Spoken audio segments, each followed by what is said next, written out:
امریکی اہلکار ہیں، تجزیہ کار ہیں پیپ ایسکوبار، انہوں نے ایک بیان دیا ہے آرمی چیف کو لے کر۔ سوئٹزرلینڈ میں جو مذاکرات ہوئے، پاکستانی وفد گیا، ایرانی وفد گیا، امریکی وفد وہاں پر آیا، اس حوالے سے انہوں نے ماریو نوفل کے ساتھ ایک انٹرویو دیا، ان کو جو ہے وہ بیانات دیے کہ کیا چل رہا ہے، سعودی عرب نے کیسے جو ہے وہ ان مذاکرات میں حصہ لیا اور ایران کو یقین دلایا کہ جو اماؤنٹ آپ کو یقین دلایا گیا ہے، بے شک امریکہ مانے یا نہ مانے، وہ اماؤنٹ آپ کو ملے گی۔ اس پر ایک اور انکشاف جو ہے وہ پیپ ایسکوبار نے کیا، جو کہ لیری جانسن بھی کر چکے ہیں، سی آئی اے کے فارمر جو آفیسر ہیں، وہ اس پر کیا بیان دے چکے ہیں وہ بھی آپ کے سامنے رکھتے ہیں۔ پیپ ایسکوبار اس پر کیا بات کر رہے ہیں وہ آپ کے سامنے رکھتے ہیں، جس سے آپ کو اندازہ ہوگا کہ سوئٹزرلینڈ میں یہ جو مذاکرات ہوئے ہیں وہ کس قدر مشکل مذاکرات تھے۔ اور اس میں پیپ ایسکوبار کہتے ہیں کہ army chief general Asim Munir نشانے پر تھے اسرائیل کے۔ جی ہاں دوستو، انہوں نے بات کرتے ہوئے کہا ماریو نوفل سے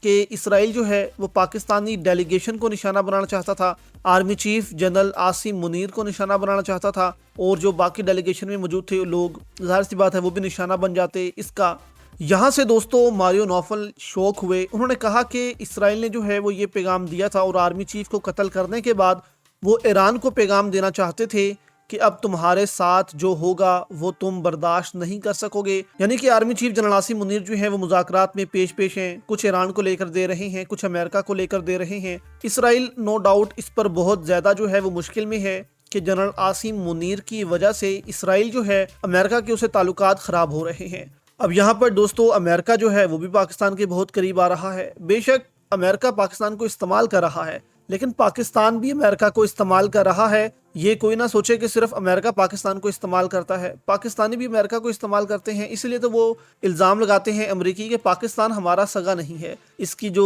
ISI ہے وہ ہمیشہ امریکہ کو پیچھے سے مارتی ہے، اوپر ہاں ہاں کرتے رہتے ہیں اور پیچھے ہمارے خلاف ہی کام کرتے رہتے ہیں۔ تو اس طرح کے الزامات جو ہیں وہ امریکہ پاکستان پر لگاتا رہتا ہے۔ اب یہاں پر جو پیپ ایسکوبار ہیں، انہوں نے جو بیان دیا وہ کہتے ہیں کہ اسرائیل نے یہ پلان بنایا ہوا تھا، جس کے بعد پاکستان کی جو انٹیلیجنس ایجنسیاں ہیں یعنی کہ ISI، اس تک یہ خبر پہنچ گئی تھی، اور انہوں نے اسرائیل کو ڈائریکٹ جو ہے وہ دھمکی لگا دی تھی۔ یعنی کہ کسی کے تھرو جو ہے وہ پاکستان نے ایک ڈائریکٹ پیغام اسرائیل کو بھیجا تھا کہ اگر آپ ہمارے ڈیلیگیشن کو نشانہ بنائیں گے، ہمارے ڈیلیگیشن کو نشانہ بنانے کی، قتل کرنے کی کوشش کریں گے، تو ہم اسرائیل کو وائپ آف کر دیں گے، یعنی کہ دنیا کے نقشے سے ہم ختم کر دیں گے اسرائیل کو، اور اس کے لیے ہمیں منٹ لگیں گے، یعنی کہ ہم دیکھیں گے نہیں کہ کیا ہو رہا ہے، فوری طور پر ہم اسرائیل کو اس دنیا کے نقشے سے ختم کر دیں گے۔ اور یہ دوستو امریکی تجزیہ کار پیپ ایسکوبار کہہ رہا ہے، جبکہ CIA کے جو فارمر آفیسر ہیں لیری جانسن، انہوں نے بھی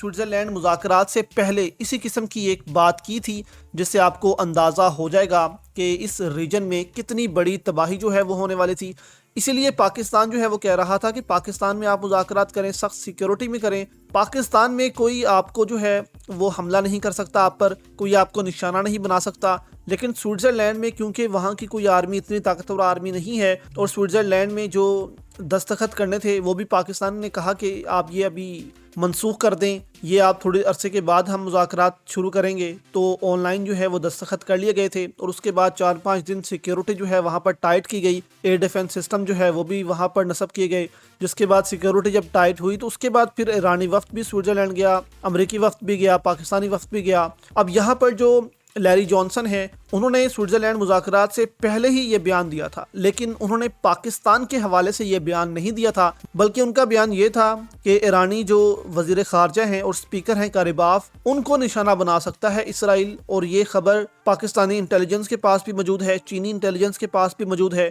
جس کے بعد پاکستان اور چین دونوں نے اسرائیل کو یہ پیغام دیا تھا کہ اگر آپ نے ایسا کیا تو پھر آپ کا مقابلہ پاکستان اور چائنا کے ساتھ ہوگا، پھر ہم اس مقابلے میں اتر آئیں گے اور آپ کو بہت مشکلات کا سامنا کرنا پڑے گا۔ یعنی کہ پاکستان نے دھمکی لگا دی تھی کہ پھر اس کے بعد ہم جو ہے وہ میدان میں اتریں گے، چائنا میدان میں اترے گا، اور اسرائیل ہمارا حریف ہوگا، دشمن ہوگا۔ تو اس بیان کے بعد اسرائیل نے اپنا یہ منصوبہ جو ہے اس کو روکا۔ یعنی کہ دو بیانات ہیں، دونوں مختلف تو ہیں لیکن بات ایک ہی کر رہے ہیں کہ وہاں پر اسیسینیشن کا پلان ضرور تھا، قتل کا پلان ضرور تھا، لیکن وہ آرمی چیف کا تھا، ایرانی وفد کا تھا۔ اس میں کنفیوژن ہے کیونکہ ایک جو ہے وہ آرمی چیف کا نام لے رہا ہے اور دوسرا جو ہے وہ ایرانی وفد کا نام لے رہا ہے، لیکن ظاہر ہے کہ اسرائیل کا پلان ایسا ضرور تھا جس کے بعد یہ مذاکرات جو ہیں وہ آپ کہہ لیں کہ بری طرح ناکام ہوتے۔